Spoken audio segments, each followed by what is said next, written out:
स्वार्थी यानी कि स्वयं का अर्थ, जो इंसान स्वयं का अर्थ जानना चाहता है, जो खुद को समझना चाहता है, क्या वह इंसान आपकी नजर में गलत है?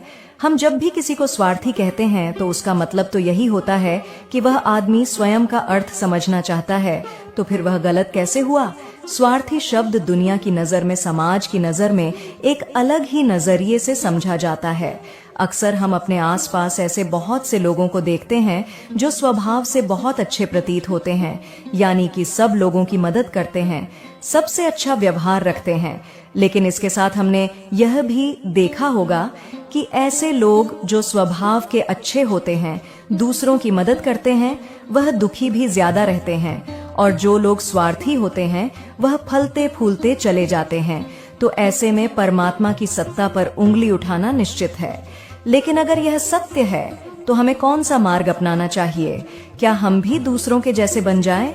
पता नहीं आप में से कितने लोग यह मानते हैं कि अच्छे लोग जीवन में बहुत दुखी रहते हैं, लेकिन इसके पीछे का सत्य क्या है? अगर हम इसके पीछे का सत्य नहीं जानेंगे, नहीं पहचानेंगे, तो कहीं ना कहीं हमारा अवचेतन मन भी बुराई की तरफ झुक जाएगा।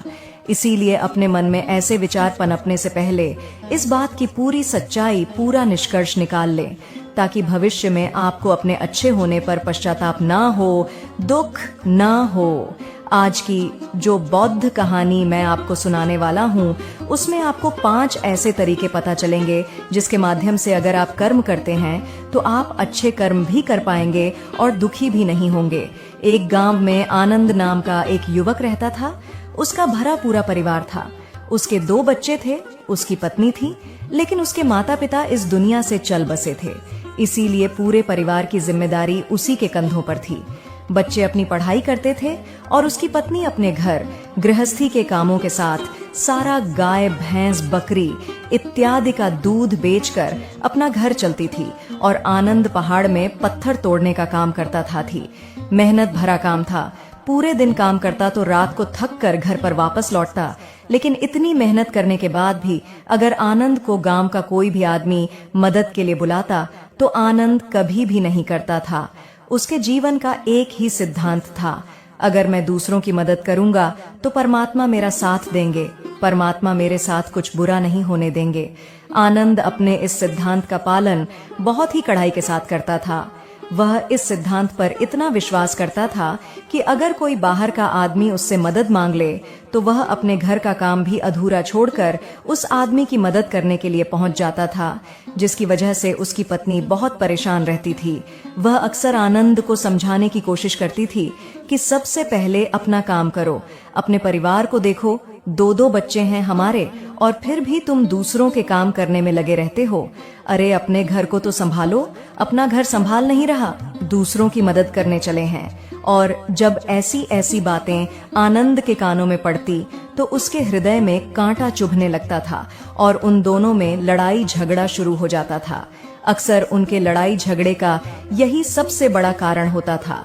लेकिन न तो आनंद अपने आप को बदल पाया और न ही उसकी पत्नी ने उसको समझाना कभी बंद किया। इसी वजह से आए दिन उनके घर में क्लश होता रहता था। जहां तक उस गांव वालों की बात थी तो वह आनंद के स्वभाव को जानते थे, और वह जानबूझकर जो काम आसान भी होता था, जो उनके सामर्थ्य में भी होता था, उस काम के लिए भी वह आनंद को बुलाते थे ताकि उन्हें कम मेहनत करनी पड़े। कहने का अर्थ यह है कि गांव वाले आनंद की इस शिष्टाचार का फायदा उठाते थे, लाभ उठाते थे, और सब पीछे से उसका मजाक उड़ाते थे, उसे बेवकूफ कहते थे। ऐसे ही समय भी तरह।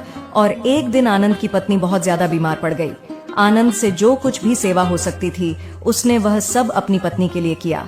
उसने गांव के वैद्य को बुलाकर अपनी पत्नी की जांच करवाई, लेकिन यह रोग उस वैद्य की पकड़ के बाहर था।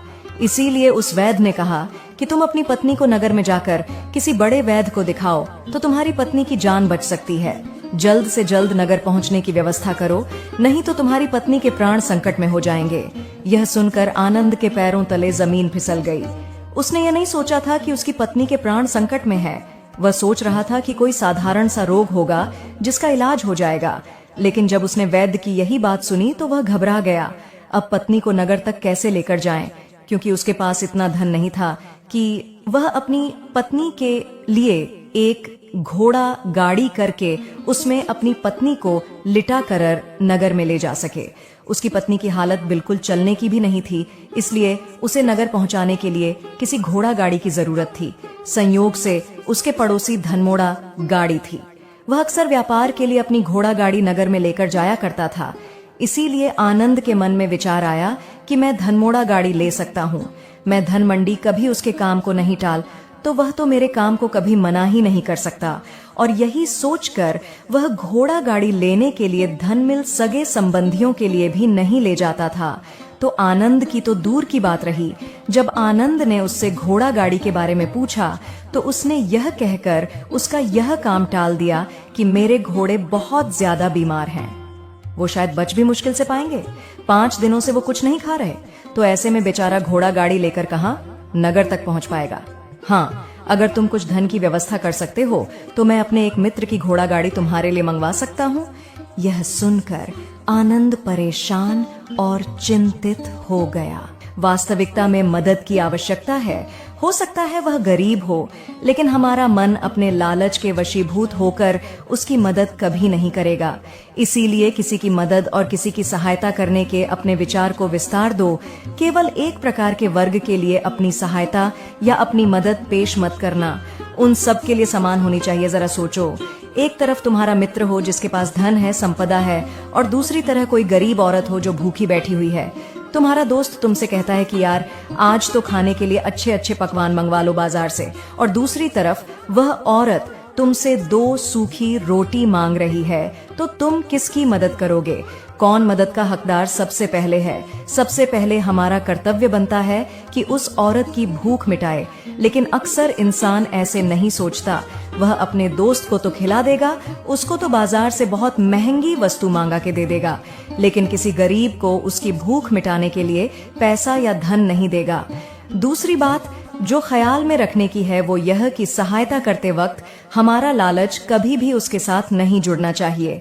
अक्सर हम जब किसी की मदद करते हैं तो हमारा लालच और हमारा स्वार्थ ही उसके साथ जुड़ा होता है, और हम अपनी भविष्य की योजना तैयार करके उस आदमी की मदद करते हैं।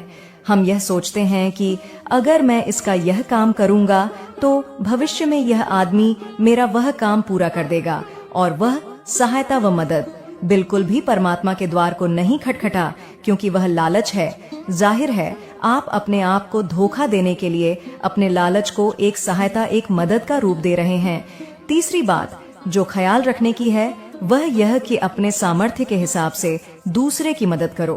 कभी भी एक ग्रस्त आदमी को किसी की इतनी सहायता नहीं कर चाहिए जिससे कि उसका परिवार और उसके बच्चे कष्ट में जीवन बिताएं। सबसे पहला फर्ज हमारा होता है अपने परिवार को सुखी रखना, उनकी जरूरतें पूरी करना, और उसके बाद दूसरों की मदद करना आता है। लेकिन कुछ लोग दूसरों की मदद पहले करते हैं और अपने परिवार को तवज्जो कम देते हैं, जिससे कि परिवार में लड़ाई झगड़े आए दिन पनपते रहते हैं, और यह सब हम समाज में देखते रहते हैं। अपने आसपास अगली बार जो ख्याल में रखने की होती है वो यह कि अपना कर्म, अपनी जिम्मेदारियां पहले निभानी होती है। हम अपना कर्म, अपना काम छोड़कर पहले दूसरों की मदद करने के लिए चले जाते हैं, और जब दूसरा बदले में हमारी मदद नहीं करता तो हमारा दिल दुखी हो जाता है। हम सोचते हैं कि मैंने तो अपना काम छोड़कर उस आदमी की मदद की थी और वह आदमी मेरी मदद ही नहीं कर रहा है। इसीलिए अपना कर्म सर्वोपरि, अपना कर्म सबसे ऊपर, क्योंकि वही काम करने के लिए इस दुनिया में हमारा जन्म हुआ है। और सबसे आखिर में जो बात समझने की है वह यह कि परमात्मा की मर्जी से ही सब कुछ होता है। हमारा कर्तव्य है अपने कर्म को करते जाना। करनी धरनी तो ऊपर वाले के हाथ में है, इसीलिए जो कुछ भी होता है सब ऊपर वाले पर छोड़ दो। अगर तुम्हें कोई धोखा भी देता है तो यह समझ के चलो कि वह सब ऊपर वाले की करनी होती है। आप यह मान के चलो कि मैं करता नहीं हूँ, मैं तो एक माध्यम हूँ। करवाने वाला तो वो है, उसके सामने किसकी मर्जी चली। जब यह आस्था, यह विश्वास हमारे मन में पनपने लगता है तो हमारी सारी शिकायतें दूर हो जाती हैं, क्योंकि इस दुनिया में जो भी होता है अच्छे के लिए होता है। जो भी हो रहा है अच्छे के लिए हो रहा है, और जो भी होगा अच्छा ही होगा। चाहे हमारी बुद्धि आज वर्तमान में इस सिद्धांत को ना समझ पाए, लेकिन जीवन में कभी ना कभी किसी न किसी मोड़ पर आपको जरूर यह एहसास होगा कि जो हुआ था वह अच्छे के लिए ही हुआ था। इसीलिए सारी शिकायतें दूर कर दो और बस अपना कर्म करते जाओ। अपने ग्रस्त जीवन को पूर्ण रूप से झीलो और उसके बाद ही सन्यासी जीवन की नींव होती है। इसके बाद बौद्ध भिक्षु ने आनंद को कहा कि वापस अपने गांव लौट जाओ, अपनी बेटियों को वापस लेकर आओ, उन्हें पालो पोसो, अपने बच्चों को वापस लेकर आओ, दूसरी शादी कर लो, लेकिन बच्चों का पालन पोषण अच्छे तरीके से करो। यह सुनकर आनंद अपने बच्चों के साथ अपने गांव में वापस लौट आता है। गांव में किसी को खबर नहीं थी कि आनंद कहां पर गया हुआ था और वह क्या ज्ञान लेकर वापस लौटा है। लेकिन अगले दिन सुबह सुबह गांव वालों ने आनंद के चेहरे पर एक अलग ही चमक, एक अलग ही आभा पाई। भगवान शिव कहते हैं, अगर अकेलापन है तो उसे एक वरदान समझो, क्योंकि परमात्मा ने तुम्हें खुद में सुधार लाने का थोड़ा अधिक समय दे दिया। अब मैं जो कहानी सुनाने जा रहा हूँ आखिरी तक जरूर सुने। किसी गांव में एक बहुत ही ज्ञानी पंडित रहता था। एक दिन वह अपने बचपन के दोस्त से मिलने के लिए दूसरे गांव में जा रहा था। उसका वह दोस्त बचपन से ही गूंगा और एक पैर से अपाहिज था। उस पंडित के गांव से उसके दोस्त का घर काफी दूर था। वहां जाने के लिए बीच बीच में कई सारे छोटे छोटे गांव पड़ते थे। पंडित रास्ते में अपनी में चला जा रहा था। चलते चलते उसकी मुलाकात एक व्यक्ति से होती है। वह भी पंडित के साथ चलने लगता है। उस आदमी को देखकर पंडित बहुत खुश हो जाता है। उसने सोचा, चलो अच्छा हुआ, साथ साथ चलने से उसका सफर आसानी से कट जाएगा। बात की शुरुआत करने के लिए उस पंडित ने उस व्यक्ति से उसका नाम पूछा तो उसने अपना नाम धर्मराज बताया। पंडित को यह नाम कुछ अजीब सा लगा, लेकिन उसने नाम के विषय में कुछ और पूछना उचित, क्योंकि उसके पास धन तो था ही नहीं। इसका मतलब उसकी पत्नी बड़े नगर में वैद्य के पास इलाज के लिए पहुंच ही नहीं पाएगी। उलझन भरे हुए विचार लिए हुए जब आनंद वापस आ रहा था तो उसने एक दिल दहलाने देने वाला दृश्य देखा। उसने देखा कि धनमोड़ा बीमार थे और कुछ खा भी नहीं रहे थे। वहीं घोड़े गांव का ही एक युवक उसकी बांड से खोलकर बाहर ला रहा था और गाड़ी में उसको जोत रहा था। यह देखकर पहले तो आनंद को कुछ समझ में नहीं आया। उसके बाद जब आनंद ने उस युवक से पूछा तो उसने बताया कि धनमोड़ा गाड़ी उसे किराए पर दी है। यह सुनकर आनंद का दिल टूट गया। उसने कभी सपने में भी नहीं सोचा था कि उसका सबसे अच्छा मित्र धन मंडी से लौट जाता है और गांव के ही एक सेठ के पास जाकर कुछ धन उधार लेकर धनमोड़ा गाड़ी मंगवा देता है, जिसके बाद वह अपनी पत्नी को वैद्य के पास नगर में ले जाता है। जब उसकी पत्नी का इलाज चल रहा था तो आनंद यही सोच रहा था कि एक वह दिन था जब धन मंडी रात वैद्य जी के पास उसके लिए बैठा रहा था, उसकी देख रेख की थी, उसकी सेवा की थी। इतने दिनों तक धन मिल की देख रेख किया करता था। हाय कैसा दुर्भाग्य है यह, जिसके लिए मैंने इतना कुछ किया उसने एक घोड़ा गाड़ी देने से मुझे मना कर दिया, और वह भी तब जब मेरी पत्नी जिंदगी और मौत के साथ खेल रही थी। कुछ देर बाद वैद्य बाहर आकर आनंद को एक बहुत बुरी खबर देता है। वह आनंद को बताता है कि उसकी पत्नी को कर्क रोग हो चुका है और इसका कोई भी इलाज नहीं है। उसके पास कुछ समय ही शेष बचा है। यह सुनकर आनंद दुखी होकर वहीं जमीन पर बैठ गया। उसकी पूरी दुनिया उजड़ने वाली थी और उसे कोई रास्ता नजर नहीं आ रहा था। कुछ समय बाद उसकी पत्नी चल बसी और अब दोनों बच्चों की जिम्मेदारी उसके कंधों पर आ गई थी। लेकिन यहाँ पर आनंद के सारे सिद्धांत टूट चुके थे। उसके सारे भ्रम खत्म हो चुके थे। अब उसके दिमाग में एक ही बात थी कि अच्छा कर्म करने से परमात्मा साथ नहीं देता, बल्कि बुरे लोग फलते फूलते हैं। और इस बात का मैं सबसे बड़ा गवाह हूँ। यह विचार अक्सर उसके दिमाग में चलते रहते थे और इसी वजह से उसका मन धीरे धीरे संन्यस्त हो गया।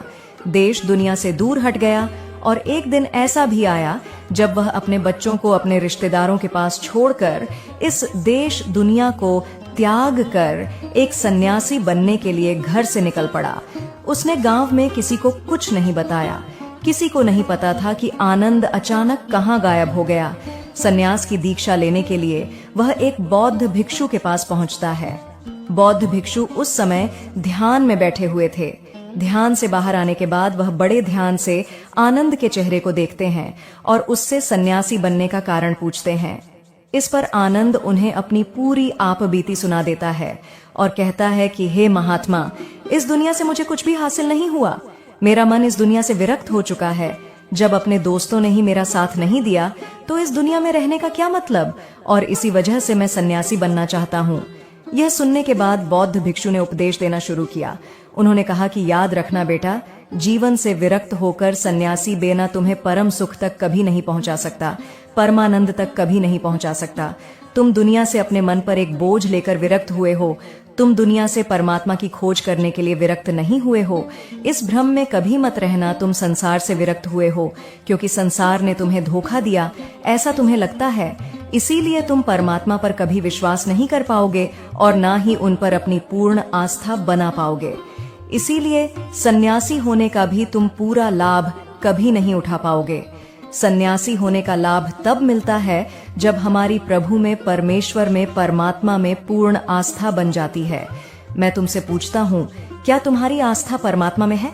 यह सुनकर आनंद कहता है कि हे महात्मा, मैं तो दुनिया देखकर आया हूँ कि जो बुरे कर्म करता है वह फलता फूलता है, और जो अच्छा काम करता है उसे कुछ भी नहीं देता। परमात्मा उसे दुख ही दुख देता है। इसीलिए मैं परमात्मा पर अपनी पूर्ण आस्था कैसे बना सकता हूँ? यह सुनकर उस बौद्ध भिक्षु ने कहा कि यही तो मैं तुम्हें समझाना चाहता हूँ कि तुम पूरी ऊर्जा अपनी सन्यासी जीवन में लगाओ और उसके बाद भी तुम्हें फल प्राप्त ना हो तो तुम्हें कैसा लगेगा। इसीलिए किसी की भी मदद करने के लिए मैं 5 सिद्धांत तुम्हें बताता हूँ। ये 5 सिद्धांत समझकर संसार में वापस लौट जाओ और संसार में एक ग्रस्त जीवन जियो। उसके बाद ही सन्यासी जीवन का उदय होता है, जब हम अपने ग्रस्त जीवन को पूर्ण रूप से समझ लेते हैं और अपनी जिम्मेदारियों का निर्वाह कर देते हैं।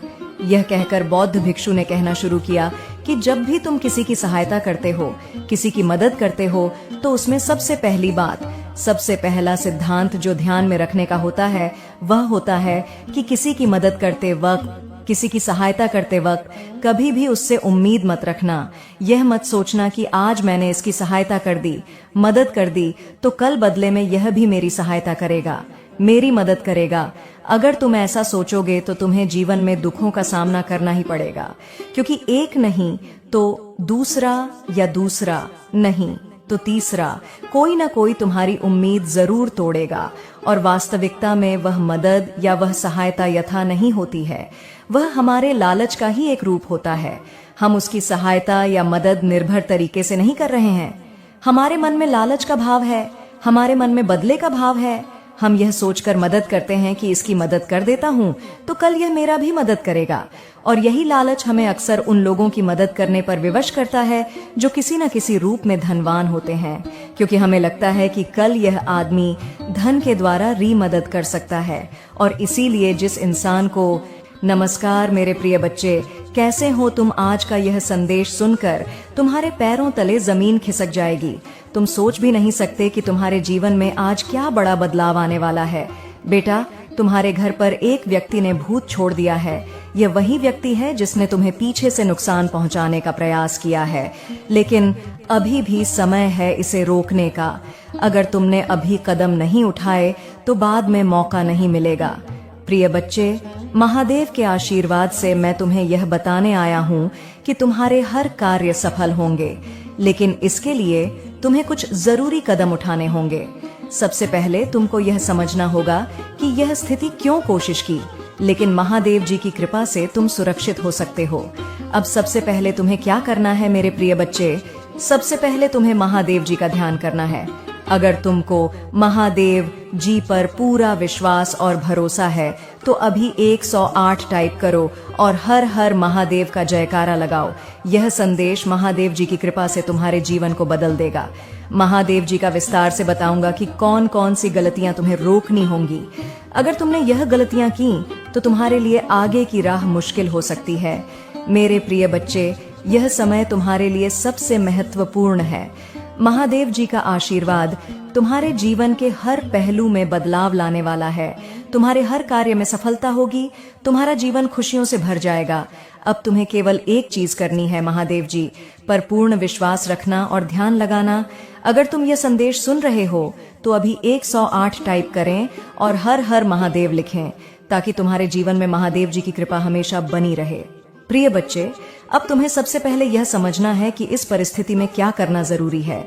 भूत प्रेत की स्थिति से निपटना कठिन हो सकता है, लेकिन जब महादेव जी का आशीर्वाद साथ हो तो कोई भी तुम्हारा बाल भी बांका नहीं कर सकता। सबसे पहला कदम यह है कि तुम अपने घर में सकारात्मक ऊर्जा को बनाए रखो।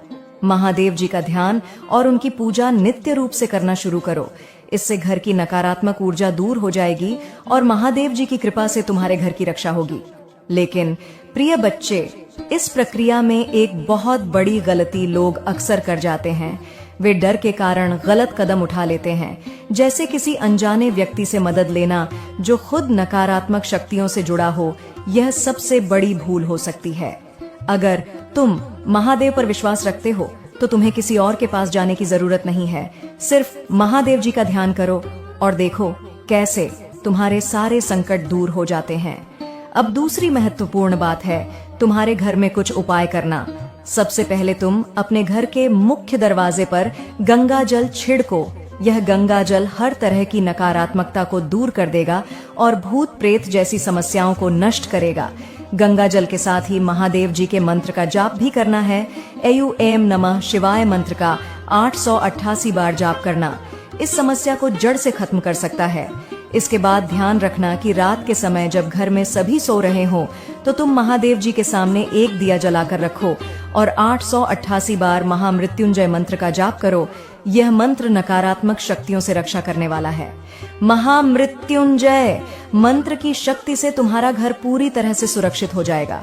मेरे प्रिय बच्चे, यह मत भूलो कि महादेव जी का आशीर्वाद तुम्हारे साथ है, लेकिन तुम्हें भी अपने कदम सही दिशा में उठाने होंगे। अब जब तुमने यह पहला उपाय कर लिया है तो ये मान लो कि आधी समस्या खत्म हो चुकी है। महादेव जी की कृपा से तुम्हारे जीवन में अब सुख और शांति लौट आएगी। लेकिन इस पूरे समय में तुम ध्यान रखना कि कोई भी नकारात्मक विचार मन में न आने दो।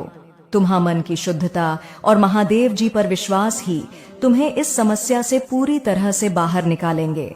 अब सबसे महत्वपूर्ण बात पर ध्यान दो। प्रिय बच्चे, अगर तुम चाहते हो कि यह समस्या हमेशा के लिए खत्म हो जाए तो तुम्हें आने वाले समय में 3 रातों तक इस मंत्र जाप को जारी रखना होगा। हर रात 888 बार महामृत्युंजय मंत्र का जाप करने से भूत प्रेत की समस्या समाप्त हो जाएगी और तुम्हारा घर महादेव जी के आशीर्वाद से हमेशा सुरक्षित रहेगा। अब अगर तुम महादेव जी पर विश्वास रखते हो और तुम्हें लगता है कि यह उपाय तुम्हारे लिए सफल होगा तो अभी 108 टाइप करो और हर हर महादेव का जयकारा लगाओ। तुम्हारे इस कदम से महादेव जी तुम्हारे जीवन के हर संकट को दूर करेंगे और तुम्हें सफलता का मार्ग दिखाएंगे। प्रिय बच्चे, ये समय तुम्हारे लिए अनमोल है। महादेव जी की कृपा से तुम हर बाधा को पार करोगे, लेकिन तुम्हें अपने मन और आत्मा को शुद्ध रखना होगा। भूत प्रेत जैसी समस्याएं सिर्फ नकारात्मकता की। प्रिय बच्चे, ये समय तुम्हारे लिए परीक्षा का है, लेकिन याद रखना, जब महादेव जी तुम्हारे साथ हो तो कोई भी शक्ति तुम्हें पराजित नहीं कर सकती। तुम्हें केवल एक काम करना है, महादेव जी पर अटूट विश्वास रखना और उनकी पूजा को अपने जीवन का हिस्सा बनाना। अगर तुम चाहते हो कि यह समस्या पूरी तरह से खत्म हो तो अब भी 108 टाइप करो और हर हर महादेव लिखो। तुम्हारे इस छोटे से कदम से तुम्हारे जीवन में बड़ा बदलाव आएगा। प्रिय बच्चे, अब हम आगे बढ़ते हैं और यह समझते हैं कि इस समस्या से निपटने के दौरान कौन कौन सी गलतियां कभी भी नहीं करनी चाहिए। कई बार लोग डर और घबराहट में गलत कदम उठा लेते हैं और यह गलतियां उन्हें और बड़ी समस्याओं में फंसा सकती हैं। इसलिए ध्यान से सुनो, महादेव जी का आशीर्वाद केवल उसी पर होता है जो सही दिशा में चलने की हिम्मत रखता है। पहली गलती जो कभी नहीं करनी चाहिए वह है डर के कारण किसी और पर निर्भर होना। अक्सर लोग जब नकारात्मक शक्तियों का सहारा लेकर समाधान देने की कोशिश करता है, यह सबसे बड़ी भूल होगी, क्योंकि इससे तुम्हारी समस्या और भी बढ़ सकती है। महादेव जी ने तुम्हें सामर्थ्य दी है कि तुम अपने बल पर इन समस्याओं का सामना कर सको। इसलिए कभी भी किसी पर निर्भर मत होना, सिर्फ महादेव पर विश्वास रखो। दूसरी गलती जो अक्सर लोग कर जाते हैं वह है भय और संदेह। कई बार जब भूत प्रेत या नकारात्मक शक्तियों का असर होता है तो लोग डर जाते हैं और यह सोचने लगते हैं कि वे इससे कभी नहीं निकल पाएंगे। प्रिय बच्चे, अगर तुम महादेव पर विश्वास रखते हो तो डरने की कोई आवश्यकता नहीं है। तुम्हारा विश्वास ही तुम्हें इन समस्याओं से बाहर निकालेगा। याद रखना, महादेव जी तुम्हारे हर कदम में तुम्हारे साथ हैं। बस तुम्हें डटे रहना है और डर को अपने ऊपर हावी नहीं होने देना है। तीसरी गलती यह होती है कि लोग अपने जीवन में नकारात्मकता को प्रवेश दे देते हैं। जब भी कोई भूत प्रेत जैसी समस्या होती है तो यह नकारात्मक शक्तियों का परिणाम होता है। अगर तुम अपने जीवन में सकारात्मक सोच और सकारात्मक ऊर्जा बनाए रखोगे तो यह शक्तियां तुम्हारे जीवन में कभी भी प्रवेश नहीं कर पाएंगी। इसलिए प्रिय बच्चे, हमेशा अपने घर और मन में सकारात्मकता बनाए रखो, नकारात्मक विचारों से बचो और हर दिन महादेव जी का ध्यान करो। अब प्रिय बच्चे, जब तुम यह सारी बातें समझ चुके हो तो यह ध्यान रखना जरूरी है कि तुम आगे के कदम बहुत ही सोच समझकर उठाए जाए। महादेव जी का आशीर्वाद तभी तुम्हें पूरी तरह से मिलेगा जब तुम इन गलतियों से बचोगे और अपने जीवन में सकारात्मकता को बनाए रखोगे। अब एक और महत्वपूर्ण कदम पर ध्यान देना है। महादेव जी के आशीर्वाद से तुम्हें अपने घर और परिवार की सुरक्षा के लिए कुछ उपाय करने होंगे। एक बहुत ही सरल उपाय है, रुद्राक्ष को अपने साथ रखना। रुद्राक्ष की शक्ति से तुम्हारा मन शांत रहेगा और तुम्हारे आसपास की नकारात्मक शक्तियां दूर हो जाएंगी।